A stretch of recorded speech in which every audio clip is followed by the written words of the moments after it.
Mardi 3 décembre, prise en otage par les flammes au centre commercial de Bafia dans la région du centre. Mesdames, Messieurs, les titres de votre 13h.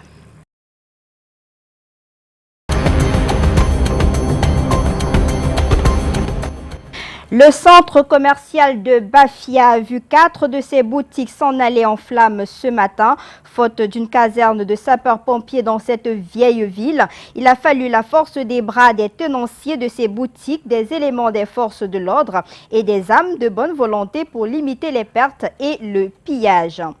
Plus d'attention pour les enfants. Le docteur Manaouda Malachi, ministre de la Santé publique, lance demain 4 décembre une campagne couplée de deuxième dose contre la rougeole et la rubéole.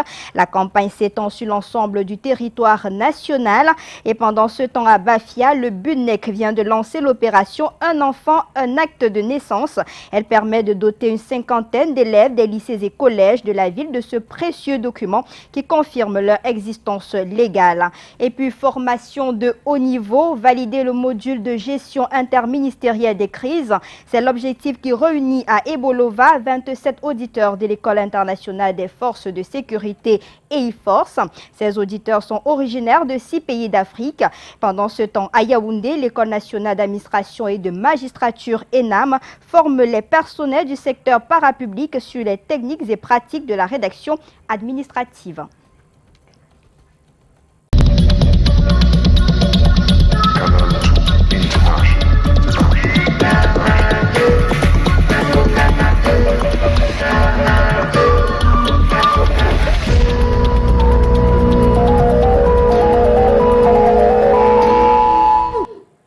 Un autre réveil avec une mauvaise nouvelle. 4 boutiques soufflées par les flammes très tôt ce matin au centre commercial de Bafia dans la région du centre. En l'absence des sapeurs-pompiers, les populations ont réussi à circonscrire les flammes. Une enquête est d'ailleurs ouverte de ce côté-là. Yasser Trésor Tanon, Espoir Baïra. Les commerçants voisins tentent de sauver ce qui peut encore l'être dans leur boutique. Très tôt ce matin, des gigantesques flammes, enveloppées d'une couche épaisse de fumée, ont réveillé les populations de la ville de Bafia ce mardi. 4 boutiques situées au centre commercial sont consumées par la furie des flammes. La première des choses, c'était de grimper sur la toiture voisin pour couper d'abord les câbles et néo avant que je suis descendu. Maintenant, je suis descendu au sol pour pouvoir casser les portes.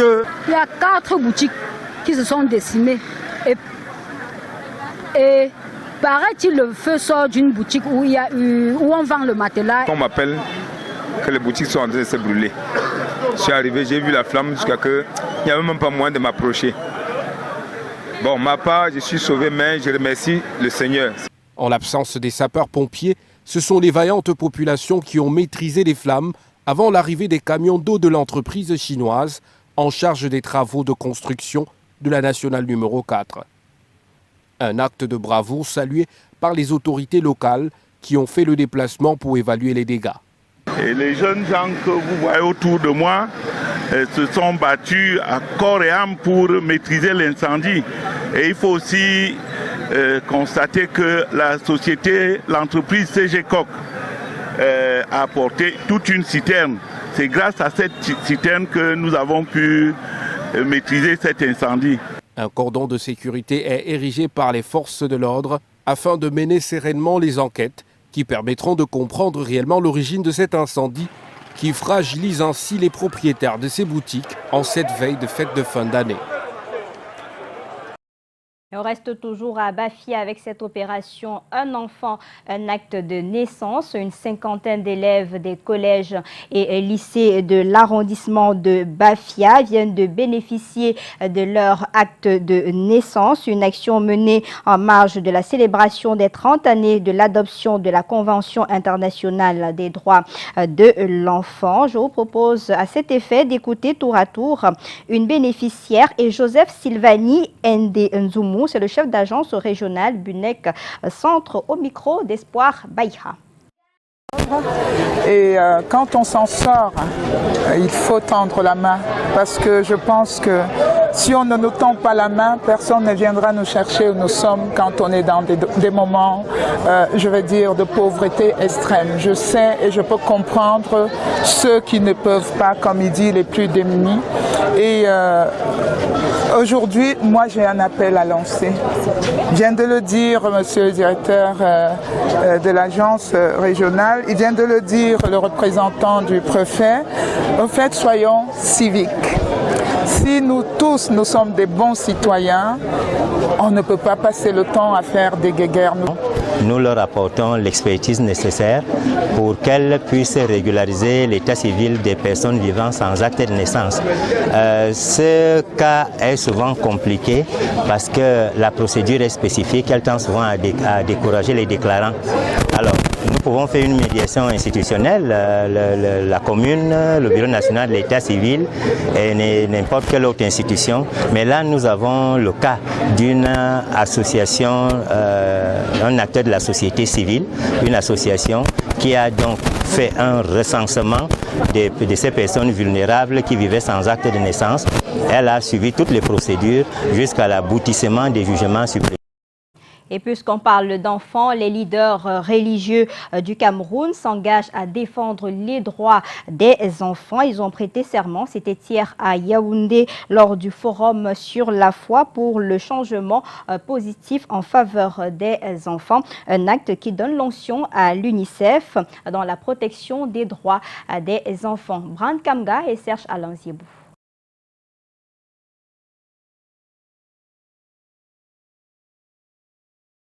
Les cadres institutionnels et juridiques seuls ne suffisent pas pour garantir le plein épanouissement des enfants. Les leaders religieux du Cameroun intègrent l'initiative sur la foi pour le changement positif en faveur des tout-petits. Les leaders religieux jouent un rôle fondamental parce que vous n'êtes pas sans savoir qu'au cours de leurs prêches, au cours de leurs sermons, évidemment, ils peuvent diffuser des messages et quand ils diffusent ces messages sont en règle générale très écoutés. Et donc nous comptons vraiment sur eux. Ce sont des alliés de la première heure, au même titre que les leaders traditionnels d'ailleurs. Ici conviés au Forum sur la foi à l'hôtel Montfébé de Yaoundé le 2 décembre 2019, prêtres, pasteurs et imams échangent sur le phénomène du mariage précoce des enfants tout en prenant conscience de leur rôle qui est les amener, n'est-ce pas, à interpréter, à appliquer correctement la loi de Dieu, la loi religieuse, selon les normes proscrites, sans abuser des droits des uns et des autres. Le Cameroun est l'un des 6 pays africains à bénéficier de cette initiative, fort du taux de mariage précoce qui reste élevé. Sur l'ensemble du territoire national, mais surtout dans la partie septentrionale, à l'est et aussi au sud-ouest. Alors, si dans certaines régions, on atteint 60% des jeunes filles qui sont mariées précocement ou forcées. Alors, si nous avons eu recours aux autorités traditionnelles, aux autorités religieuses, c'est parce que c'est des autorités qui sont très écoutées. Ce forum porté par UNICEF Cameroun et ses partenaires permettra, avec l'intercession des leaders religieux, de transformer les mentalités avec une finalité, le respect du droit de l'enfant. En rappel, le monde entier célèbre en cette année les 30 ans de la Convention irrelative. Et ce qui va davantage protéger ces bouts de chou, c'est le vaccin contre la rubéole et la rougeole. Le docteur Manaouda Malachi lance dès demain sur l'ensemble du territoire national une campagne couplée de 2e dose contre la rubéole et la rougeole. Et tous les parents sont invités à participer. Le ministre de la Santé était face à la presse hier à Yaoundé. Delphine Fonkou, Téni. La campagne sera officiellement lancée ce 4 novembre au district de santé de Lac-d'Eau dans la région du Nord. Par ailleurs, sur l'ensemble du territoire national, les parents et leurs enfants sont attendus vers les différents postes de prestation pour faire vacciner leur progéniture, cible de cette opération. Nous ciblons 3 278 422 enfants âgés de 9 à 59 mois dans toutes les régions de notre pays. Je voudrais également préciser qu'au cours de cette campagne, nous allons administrer la vitamine A aux enfants de 9 à 59 mois et déparasiter les enfants de 12 à 59 mois. Dans les régions du nord-ouest et du sud-ouest, outre la vaccination contre la rougeole pour les enfants de 9 à 59 mois, du déparasitage et l'administration de la vitamine A aux enfants, nous procéderons également au rattrapage de tous les antigènes de vaccination de routine chez les enfants de 0 à 11 mois. Que les parents se déplacent avec leurs enfants cibles vers les postes de prestation. La campagne se fera en stratégie fixe dans toutes les formations sanitaires et fixe temporaire dans les chefferies, dans les écoles, les gares et bien d'autres lieux appropriés qu'on indiquera clairement aux populations. Modalité pratique dévoilée ce 2 décembre à Yaoundé, le temps d'un point de presse. Une occasion qui permet de relever que chaque année dans le monde, près de 3 millions de vies sont sauvées grâce à la vaccination et plus de 750 000 enfants échappent à des séquelles invalidantes engendrées par les maladies infectieuses. Le ministre de la Santé publique annonce que cette campagne de vaccination sera couplée à l'introduction de la 2e dose du vaccin combiné rougeole et rubéole destiné aux enfants de 15 mois. Elle s'étendra du 4 au 8 décembre sur l'ensemble du territoire national avec pour objectif sauver des vies. Autre combat mené par le ministère de la Santé publique au Cameroun, c'est l'éradication du taux de prévalence du VIH-Sida qui est de moins de 3% à l'occasion de la journée mondiale de lutte contre cette maladie. Le 1er décembre dernier, l'église évangélique du Cameroun, paroisse de Loum, a organisé une prière en la mémoire des personnes décédées du VIH-Sida, mais aussi des personnes vivant avec le VIH-Sida. Élément tourné par Luciano Diaco.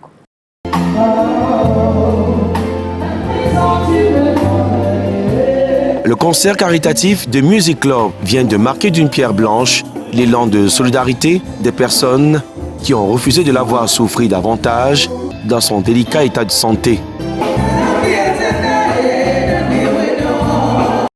Le monde va mal. Il est sous perfusion. Le VIH-Sida reste un problème de santé publique de portée mondiale. 32 millions de morts, 37,9 millions de personnes infectées. Parmi les moyens de prévention, la prière.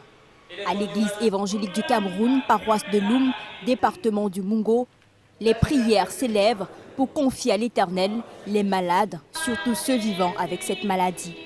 Le révérend pasteur Robin Con appelle ces derniers à trouver refuge auprès du Très-Haut et aux autres d'éviter la stigmatisation. Le Dieu que nous servons est un Dieu pour tous. Il est particulièrement un Dieu pour les malades. Nous leur demandons de prier pour cela.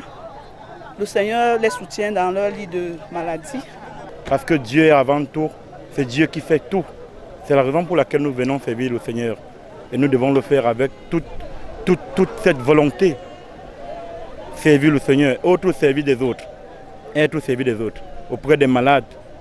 Au-delà de cette prière, c'était également l'occasion d'installer les anciens d'église, diacres et conseillers, dont l'une des missions est de garder les couches vulnérables. Notre monde se porte très mal. Comme je l'ai souligné tout à l'heure, il est sous perfusion. Donc il faut le guérir. En parlant, n'est-ce pas, du monde qui se porte mal, on a relevé toutes ces catastrophes naturelles, tous ces bruits de guerre et de guerre, toutes ces luttes au sein de la société qui constituent les signes précurseurs peut-être la fin du monde. La maladie du sida et ceux qui en sont morts font partie de tous ces tableaux lugubres. Ce culte spécial s'achève par le sacrement de baptême. Toujours en religion, les imams prient pour la paix au Cameroun, réunis au cercle municipal de Yaoundé il y a quelques jours à l'initiative du Conseil des imams et dignitaires musulmans du Cameroun. Ils implorent Allah de protéger le Cameroun. Delphine Fonkou-Téné, Francis Gemnan. Ils sont musulmans et chrétiens, unis dans la foi pour implorer la miséricorde du Très-Haut.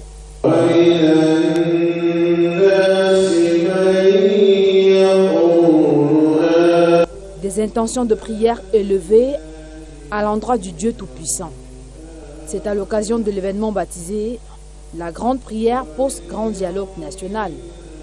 Des imams de la capitale et ceux des villes voisines, mobilisés pour prier pour la paix et l'unité au Cameroun. On ne peut rien faire sans le spirituel.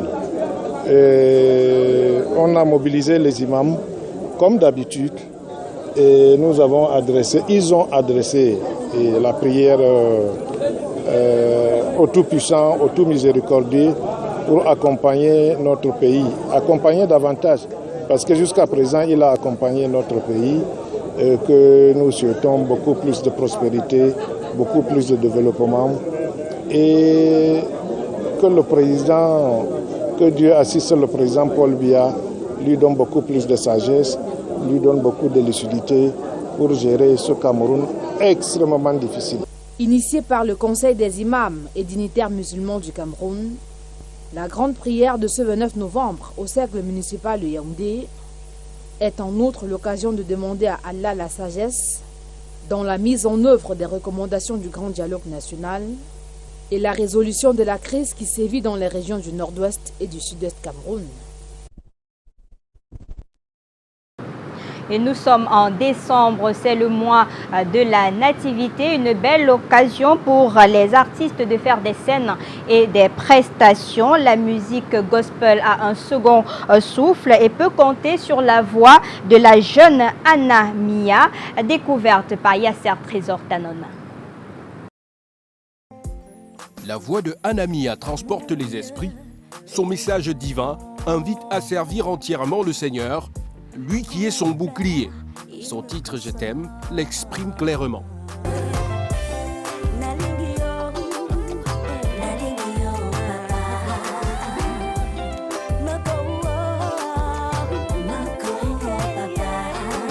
En pleine répétition pour son concert dédicace à l'Institut français de Douala le 20 décembre prochain, la jeune chanteuse n'économise pas son énergie.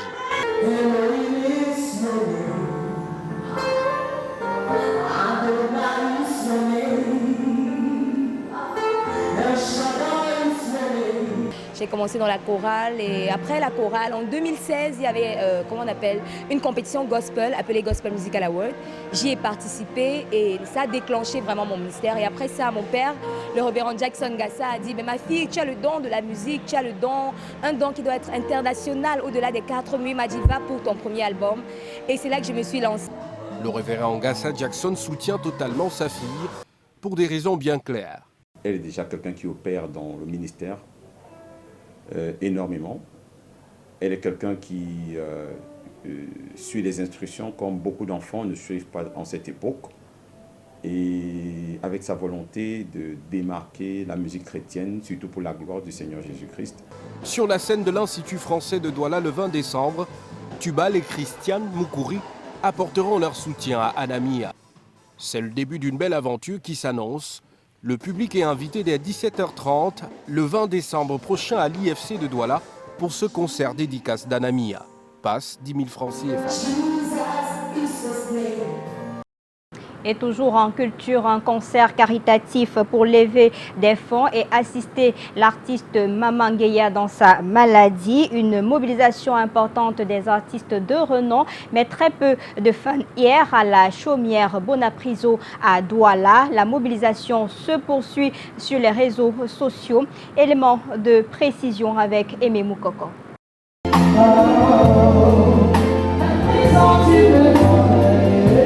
Le concert caritatif de Music Club vient de marquer d'une pierre blanche l'élan de solidarité des personnes qui ont refusé de la voir souffrir davantage dans son délicat état de santé.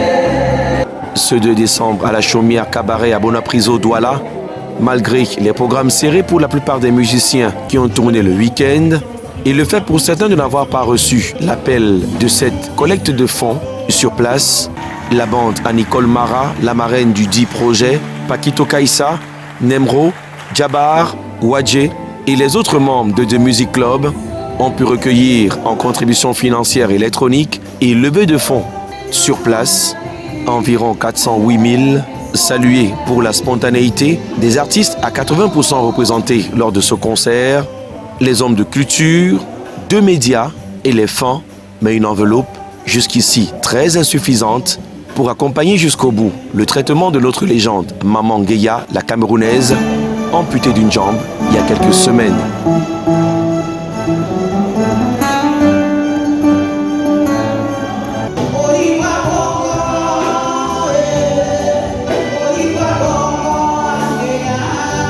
Le concert live pour Maman Gueye a tenu sur plus de 4 heures de show et le plus dur reste encore de toucher le cœur de tous les Camerounais sur le triangle national et même au-delà de nos frontières pour des contributions toujours attendues aux 2 numéros officiels du projet de Music Club Caris for Maman Gueye en attendant une autre initiative du genre pour redonner le sourire à notre diva.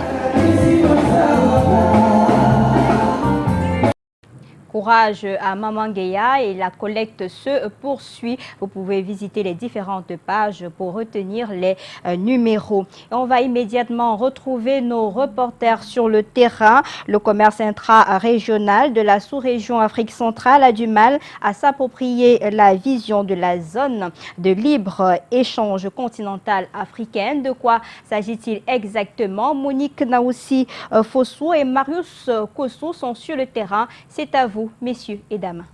Bonjour Lille, vous l'avez compris, le commerce intra-régional en Afrique centrale est évalué à 3% seulement, le taux le plus faible des sous-régions africaines.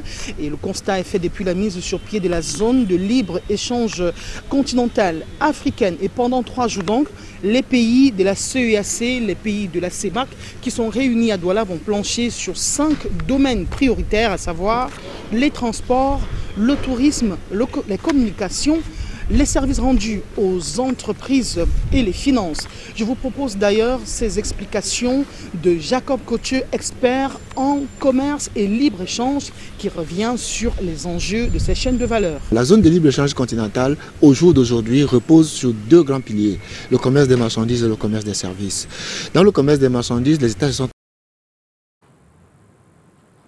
Quelques soucis techniques avec cet élément. On aura l'occasion de revenir dans nos prochaines éditions. Et puisqu'on parle de la sous-région Afrique centrale, Miss Green CEMAC, l'événement est annoncé, le compte à rebours est lancé, le chronogramme des activités également. C'était au cours d'une conférence de presse à Yaoundé. Arnaud Ngefa, Constant Kamga pour plus de précisions. Belle, sublime et élégante. Toutes à la quête d'une couronne de reine, celle de Miss Green CEMAC. Au bout de l'épreuve, 1 million de francs CFA de cagnotte et une pléthore de prix en nature. Couleur de mode pour cette 2e édition qui s'annonce à Yaoundé. L'initiatrice ouvre ainsi une vanne de chance pour les candidats minutieusement choisis dans les pays d'Afrique centrale. J'ai préféré leur donner cette chance de participer à ce concours pour pouvoir les pousser en l'entrepreneuriat et à l'auto-emploi, principalement dans les domaines de l'agriculture, la protection de l'environnement, la création des énergies renouvelables. C'est le début d'une aventure qui ira jusqu'au 8 février 2020, date de l'apothéose. Ici, la conférence de presse, avant-goût du bonheur en offre variées. Des pas, des voix. Nous pouvons facilement atteindre nos objectifs dont l'émergence de l'île française.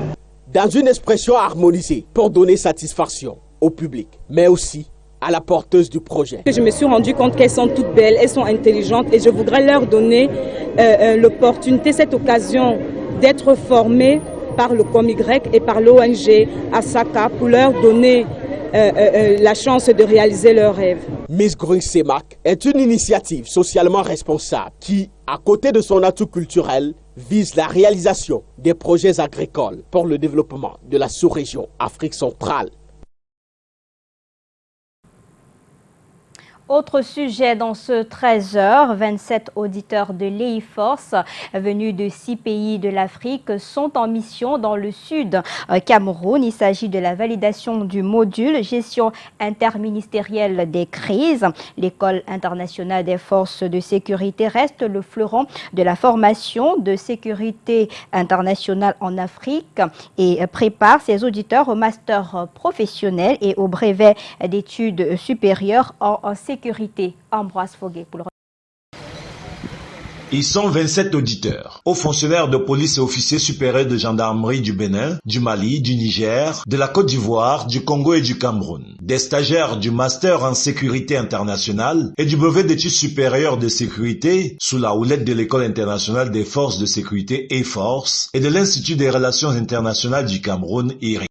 La gestion interministérielle de crise, module de formation, les conduit ici en mission d'études intérieures dans la région administrative du Sud Cameroun. Comment l'autorité administrative interagit avec les forces pour le maintien et le rétablissement de l'ordre dans sa circonscription. Nous avons échangé, ça a été un échange fructueux.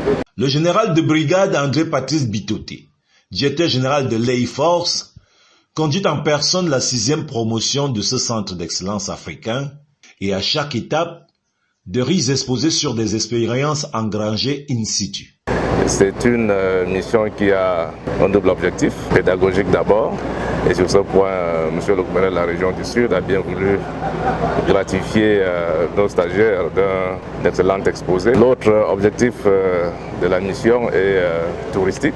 L'administration territoriale, le parquet général, l'administration pénitentiaire, des forêts, de la douane, la police et des unités de la garnison ont suffisamment outillé les auditeurs en matière de préparation au prédéploiement des forces de sécurité. Ebolova constitue la première étape de cette mission. Après Ebolova, les stagiaires de 6 nationalités se rendront à Menvele, Zambelima, Kyosi, Meyomesala, puis à Kribi. Autre école de formation, l'École nationale d'administration et de la magistrature qui initie un séminaire de formation pour le personnel du secteur parapublic. C'est à Yaoundé, une formation continue qui porte sur les techniques et pratiques de la rédaction administrative. Alain Gislain Kanga, Luc Vondo. Recyclage pour le personnel du secteur parapublic à l'École nationale d'administration et de magistrature. Ceux-ci ont entamé ce 2 décembre une formation continue aux techniques des pratiques de la rédaction administrative. Et les attentes sont nombreuses. Nous souhaitons que ceux qui viennent se perfectionner soient capables de mieux assister leur patron, leur hiérarchie. C'est ça d'abord l'objet d'un séminaire qui est basé sur le renforcement des capacités. À la sortie, à la fin de la formation, que le collaborateur soit capable de mieux étudier un dossier, de mieux préparer une lettre, une circulaire, un rapport, un compte rendu, bref, de valablement représenter sa structure dans les réunions, aussi à l'interne, bien à l'externe. Ces séminaristes devront être capables de se réinventer et s'adapter aux nouvelles pratiques de la rédaction administrative. L'administration est en réforme permanente. Je peux le dire de par ma formation d'administrateur civil, c'est-à-dire qu'on se remet tout le temps en cause. C'est ça un bon cadre. Un document que vous avez fait hier, il faut qu'aujourd'hui vous soyez capable de se remettre en cause pour mieux le perfectionner. Parce qu'il y a de nouvelles exigences, surtout qu'il faut que le cadre administratif, surtout de l'administration publique, aujourd'hui, puisse s'arrimer aux standards internationaux. Cette formation de remise à niveau s'étend sur 5 jours. Pour terminer, Lionel Messi, ballon d'or France Football. Il a remporté hier pour la 6e fois le ballon d'or et devient ainsi le recordman de victoire. En 4e position, vous avez Sadio Mané, Mohamed Salah à la 5e position et Kylian Mbappé à la 6e position. C'était au cours d'une cérémonie organisée hier au Théâtre du Châtelet à Paris. Ce sera d'ailleurs l'objet de votre émission Le Débrief tout à l'heure sur Canal 2 International. C'est la fin de ce 13h à l'édition Junior au sein, équipe technique Léonard Ndombo, Martial Talla, Robert Bobda. Quant à moi, je vous reviens demain à 13h. Bon après-midi à tous.